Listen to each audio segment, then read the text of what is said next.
Hi, everybody. This is Venkat from Simply.Coach, and you're listening to the Growth Dialogues podcast, the show that brings together experts in coaching, therapy, and consulting from around the world.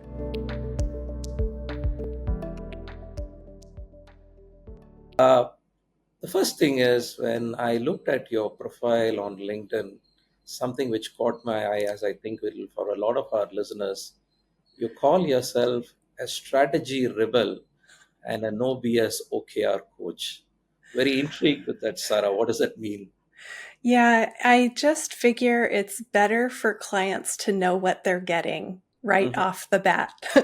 I have always been wired for change. So, Mhm. my specialty, both in my kind of strategy career and as an executive prior to this era of my career, I was always working in change and transformation, even when that wasn't my kind of title. Mhm. Um, and then moving into the work that I do now with Red Current Collective as a strategy coach and OKR professional, I am helping clients who must change achieve change. And so clients who are looking to incrementally improve on a status quo, it's they've got a good thing going and it's working and they need to make incremental improvements, they're not my client. My client are the folks who know they need to make significant improvements, usually on human outcomes. So, Mhm. metrics that really matter in terms of customer experience or health and safety, um, important human outcomes. And then that's where the work that I do really thrives and really helps clients the most. But it's just easier. I'm a rebel. I'm I'm not a I'm not a I would it's hard to say typical corporate type because there is no such thing.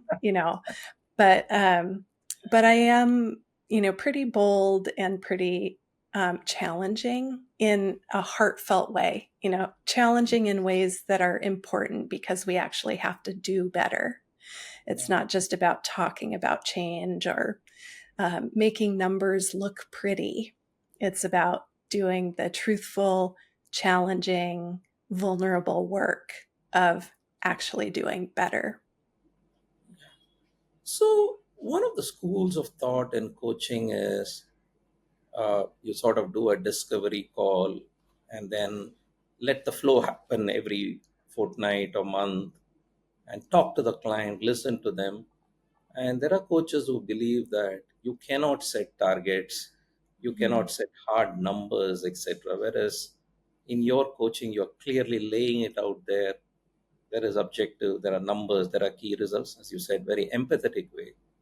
Uh, was this easy to start with, or how did you sort of get to this level of coaching?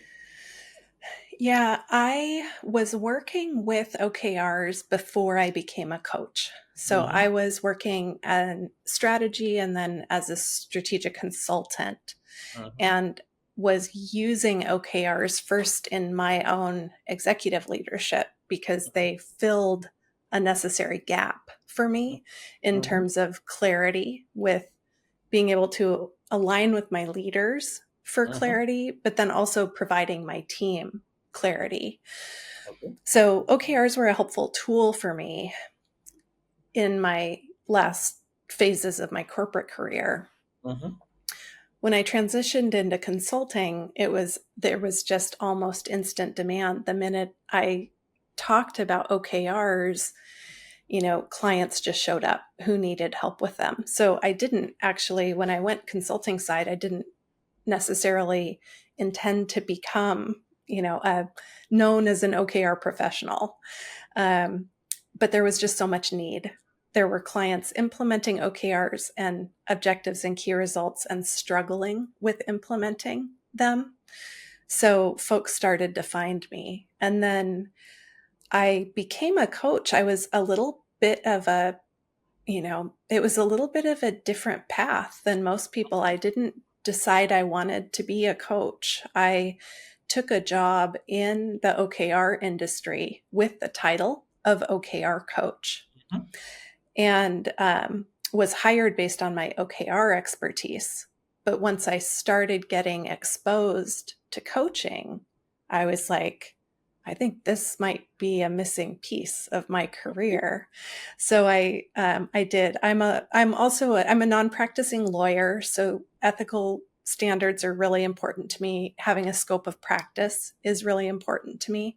So when I took that job as an OKR coach, I decided I had better learn what coaching is. And that was when I started my professional training, and that just unlocked. I get goosebumps thinking about what coach training unlocked for me in my career and life for that matter. It's incredible because many coaches who are watching this, they start with a methodology which they have learned, and some try to stick to it. But I can see that you molded your methodology as a very unique Sara way of working. So when Mm-hmm. you work with your clients, uh, how do you sort of institutionalize coaching or the cultural part of it? I get the OKR part of it. Give us some perspective on how the culture part of it is enabled in your clients and their organizations.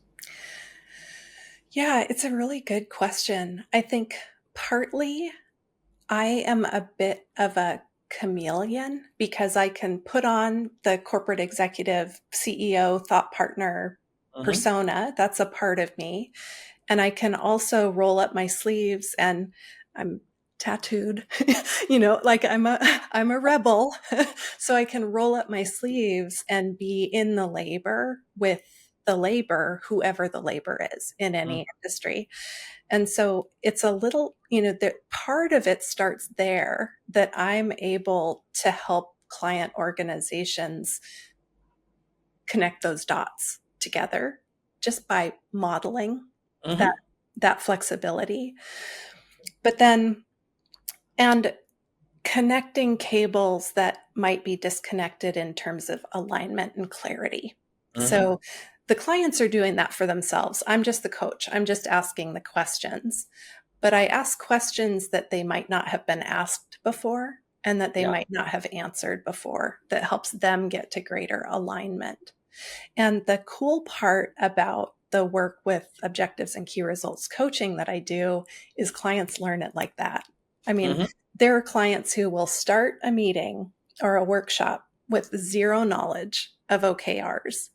And by the end of a 90-minute session, or sometimes a 3-hour session, but it's usually 60 to 90 minutes, I'm not even doing anything. They're asking each other, what's most important? Amazing. Why does it matter?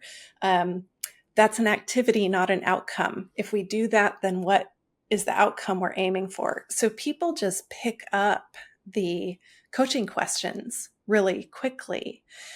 And then once they've got the words and meanings and the coaching questions, they don't need the coach anymore. The OKRs are so necessary in a lot of organizations in terms of filling gaps that everyone is just desperate to have filled. That once they learn those questions, they just tend to kind of take root pretty quickly. Yeah, and I think I did see some of your blogs and videos. So I think you managed to use very simple words and phrases to explain very complex concepts. So I can Mhm. easily relate to how your clients feel. So as they start through these process, from your experience, what would be the sort of the top three things to get right in the journey? What are the learnings that you've seen your clients have? What are the three things that you need to do to get it right? Yeah, I absolutely love that question. I think the first one is excellent leader modeling. So, when I work with an organization to implement objectives and key results, we start with the senior most leader Mm-hmm. and then we expand to their direct reports. It can be done in other ways. I have done implementations in other ways, but when I'm choosing, we start at the top because then we can establish what the local best practices Yeah. are, Mm-hmm. and the leadership can confidently model those best practices, which increases the pace of learning in the organization. exponentially. The difference between an implementation with leaders who model best practice, I've worked with clients for multiple years in organizations where the leadership doesn't necessarily model the best practices. I had one large client who, they're one of their large divisions learned almost everything they needed to in one quarter, just Mm-hmm. because the leaders were so competent at modeling. So leader modeling, the term key result is one that is sacred. So it's a term of art that has a really technical meaning. And in most OKR implementations, it's not treated with care. Mm-hmm. And so that is one of the things that is really important is key results must be empirically measurable. If they aren't, then they're just going to become tasks. And we Yeah. already have tasks in our other tools. So the integrity of what a key result is I think really important. And Uh-huh. then the third piece that I would say is I think there has to be something in it for everyone for OKRs to take hold. It's a lot of times leaders are wanting to implement OKRs to improve their organization's performance. But if there isn't a benefit to people in terms of greater transparency, more ability to innovate, more ability to experiment. There's got to be something in it for the people who are doing the labor every day for them to get excited about OKRs. So I think those are the three things that I'd say are most important. I think the last point you made, that it has to be something for everyone, is very relatable. I remember when we did OKR in one of my corporate jobs, a good question in a meeting would be that, listen, how's this hitting our key results for this quarter? And if there was a lot of hesitation in the room or blank faces, then we know we were doing something wrong. This was not what the management had laid out, and we were probably on a wrong path altogether. So Yeah. it resonates a lot. So you talked about other coaches as well, and I know that you teach other coaches as well. So, what sort of inputs do you share with them? How do you relate your experiences back to them? Yeah, I actually had a student because I'm teaching an OKR coaching Mhm. cohort right now.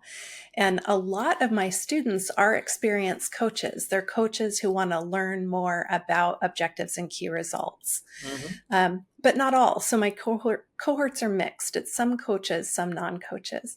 And one of my participants in my current cohort at the end of class the other day asked, "What are all the references that you bring into this? It's just so broad." And I sat down and I counted 11 different kind of schools that come together in my coach teaching. So everything from, traditional objectives and key results, best practice, strategic planning and organizational leadership.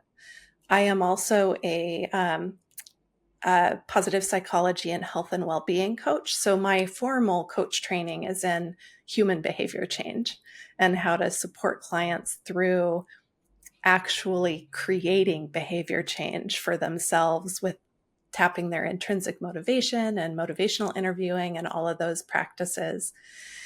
And then I'm just fascinated by human motivation, cognition, the way that our thoughts affect our actions and our interactions with each other. So it was pretty wild to sit down and see, in the teaching that I do, I am an OKR coach teacher, but most OKR coach teachers are teaching OKRs. Mhm. And there aren't a lot that are teaching coaching with, OKRs as part of it. And so that's what's been really fun and rewarding to me is to put all those different pieces together. I also am really passionate about learning access.